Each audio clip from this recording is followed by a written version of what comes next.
Good morning, third grade friends. Today we are going to read chapter 4 of the best Christmas pageant ever. The first pageant rehearsal was usually about as much fun as the 3-hour ride on the school bus, and just as noisy and crowded. This rehearsal, though, was different. Everybody shut up and settled down right away, for fear of missing something awful that the Herdmans might do. They got there 10 minutes late, sliding into the room like a bunch of outlaws about to shoot up a saloon. When Leroy passed Charlie, he knuckled him behind the ear, and one little primary girl yelled as Gladys went by. But Mother had said she was going to ignore everything except blood, and since the primary kid wasn't bleeding and neither was Charlie, nothing happened. Mother said, "And here's the Herdman family. We're glad to see you all," which was probably the biggest lie ever said right out loud in church. Imogene smiled. The Herdman smile, we called it, sly and sneaky. And there they sat, the closest thing to criminals that we knew about, and they were going to represent the best and most beautiful. No wonder everybody was so worked up. Mother started to separate everyone into angels and shepherds and guests at the end, but right away she ran into trouble. Who were the shepherds? Leroy Herdman wanted to know. Where did they come from? Ollie Herdman didn't even know what a shepherd was, or anyway, that's what he said. What was the inn? Claude asked. What's an inn? It's like a motel, somebody told him, where people go to spend the night. What people? Claude said. Jesus? Oh, honestly, Alice Wendlekin grumbled. Jesus wasn't even born yet. Mary and Joseph went there. Why? Ralph asked. What happened first? Imogene hollered at my mother. Begin at the beginning. That really scared me because the beginning would be the book of Genesis, where it says, in the beginning, and if we were going to have to start with the book of Genesis, we'd never get through. The thing was, the Herdmans didn't know anything about the Christmas story. They knew that Christmas was Jesus' birthday, but everything else was news to them. The shepherds, the wise men, the star, the stable, the crowded inn. It was hard to believe. At least it was hard for me to believe. Alice Wendlekin had said she didn't have any trouble believing it. How would they find out about the Christmas story, she said. They don't even know what a Bible is. Look at what Gladys did to the Bible last week. While Imogene was snitching money from the collection plate in my class, Gladys and Ollie drew mustaches and tails on all the disciples in the primary grade illustrated Bible. They never went to church in their whole life till your little brother told them we got refreshments, Alice said. And all you ever hear about Christmas in school is how to make ornaments out of aluminum foil. So how would they know about the Christmas story? She was right. Of course, they might have read about it, but they never read anything except Amazing Comics. And they might have heard about it on TV, except that Ralph paid 65 cents for their TV at a garage sale, and you couldn't see anything on it unless somebody held onto the antenna. And even then, you couldn't see much. The only other way for them to hear about the Christmas story was from their parents. And I guess Mr. Herdman never got around to it before he climbed on the railroad train. And it was pretty clear that Mrs. Herdman had given up ever trying to tell them anything. So they just didn't know. And Mother had said she'd better begin by reading the Christmas story from the Bible. This was a pain in the neck to most of us because we knew the whole thing backward and forward and never had to be told anything except who we were supposed to be and where we were supposed to stand. Joseph and Mary, his espoused wife, being great with child. Pregnant, yelled Ralph Herdman. Well, that stirred things up. All the big kids began to giggle, and all the little kids wanted to know what was so funny. And Mother had to hammer on the floor with the blackboard pointer. That's enough, Ralph, she said, and went on with the story. I don't think it's very nice to say Mary was pregnant, Alice whispered to me. But she was, I pointed out. In a way, though, I agreed with her. It sounded too ordinary. Anybody could be pregnant. Great with child sounded better for Mary. I'm not supposed to talk about people being pregnant. Alice folded her hands in her lap and pinched her lips together. I'd better tell my mother. Tell her what? That your mother is talking about things like that in church. My mother might not want me to be here. I was pretty sure she would do it. She wanted to be married, and she was mad at Mother. I knew, too, that she would make it sound worse than it was, and Mrs. Windlekin would get madder than she already was. Mrs. Windlekin didn't even want cats to have kittens or birds to lay eggs, and she wouldn't let Alice play with anybody who had 2 rabbits. But there wasn't much I could do about it except pinch Alice, which I did. So she yelped, and Mother separated us and made me sit beside Imogene Herdman and sent Alice to sit in the middle of the baby angels. I wasn't crazy to sit next to Imogene. After all, I'd spent my whole life staying away from Imogene, but she didn't even notice me. Not much, anyway. Shut up, was all she said. I want to hear her. I couldn't believe it. Among other things, the Herdmans were famous for never sitting still and never paying attention to anyone. Teachers, parents, their own or anybody else's, the truant officer, the police. Yet here they were, eyes glued on my mother and taking in every word. What's that? They would yell whenever they didn't understand the language.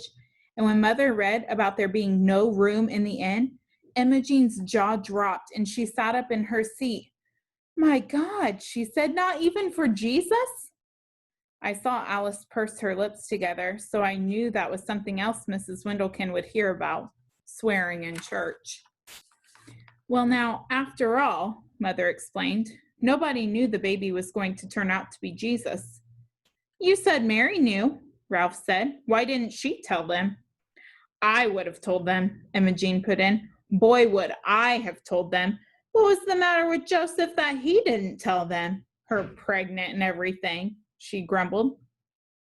What was that they laid the baby in? Leroy said. The manger? Is that like a bed? Why would they have a bed in a barn? That's just the point, Mother said. They didn't have a bed in the barn. So Mary and Joseph had to use whatever there was. What would you do if you had a new baby and no bed to put the baby in? We put Gladys in a bureau drawer, Imogene volunteered. Well, there you are, Mother said, blinking a little. You didn't have a bed for Gladys, so you had to use something else. Oh, we had a bed, Ralph said. Only Ollie was still in it, and he wouldn't get out. He didn't like Gladys. He elbowed Ollie. Remember how you didn't like Gladys? I thought that was pretty smart of Ollie, not to like Gladys right off the bat. Anyway, Mother said, Mary and Joseph used the manger. A manger is a large wooden feeding trough for animals. What were the wadded up clothes? Claude wanted to know. The what? Mother said. You read about it. She wrapped him up in waddled up clothes. Swaddling clothes, Mother sighed. Long ago, people used to wrap their babies very tightly in big pieces of material so they couldn't move around. It made the babies feel cozy and comfortable. I thought it probably just made the babies mad. Till then, I didn't know what swaddling clothes were either, and they sounded terrible, so I wasn't too surprised when Imogene got all excited about that. You mean they tied him up and put him in a feed box, she said. Where was the child welfare? The child welfare was always checking up on the Herdmans. I'll bet if the child welfare had ever found Gladys all tied up in a bureau drawer, they would have done something about it. And lo, the angel of the Lord came upon them, Mother went on, and the glory of the Lord shone round about them, and Shazam! Gladys yelled, flinging her arms out and smacking the kid next to her. What? Mother said. Mother never read Amazing Comics. Out of the black night with horrible vengeance, the mighty marvel. I don't know what you're talking about, Gladys, Mother said. This is the angel of the Lord who comes to the shepherds in the fields and out of nowhere, right? Gladys said. In the black night, right? Well, Mother looked unhappy. In a way. So Gladys sat back down looking very satisfied, as if this was at least one part of the Christmas story that made sense to her. Now, when Jesus was born in Bethlehem of Judea, Mother went on reading, behold, there came wise men from the east up to Jerusalem, saying, "That's you, Leroy," Ralph said, "and Claude and Ollie, so pay attention." "What does it mean, wise men?" Ollie wanted to know. "Were they like school teachers?" "No, dumbbell," Claude said. "It means like the President of the United States." Mother looked surprised and a little pleased, like she did when Charlie finally learned the times tables up to 5. "Why, that's very close, Claude," she said. "Actually, they were kings." "Well, it's about time," Imogene muttered. "Maybe they'll tell the innkeeper where to get off and get the baby out of the barn." They saw the young child with Mary, his mother, and fell down and worshipped him, and presented unto him gifts, gold and frankincense and myrrh. "What's that stuff?" Leroy wanted to know. "Precious oils," Mother said, "and fragrant resins." "Oil?" Imogene hollered. "What kind of a cheap king hands out oil for a present? You get better presents from the firemen." Sometimes the herdmans got Christmas presents at the firemen's party, but the Santa Claus always had to feel around the packages to make sure they weren't getting bows and arrows and dart guns or anything like that. Imogene usually got sewing cards or jigsaw puzzles, and she never liked them, but I guess she figured they were better than oil. Then we came to King Herod, and the herdmans had never heard of him either. So Mother had to explain that it was Herod who sent the wise men to find the baby Jesus. "Was it him that sent the crummy presents?" Ollie wanted to know, and Mother said it was worse than that. He planned to put the baby Jesus to death. "My God," Imogene said, "he just got born and they're already out to kill him?" The herdmans wanted to know all about Herod, what he looked like and how rich he was, and whether he fought wars with people. "He must have been the main king," Claude said, "if he could make the other 3 do what he wanted them to."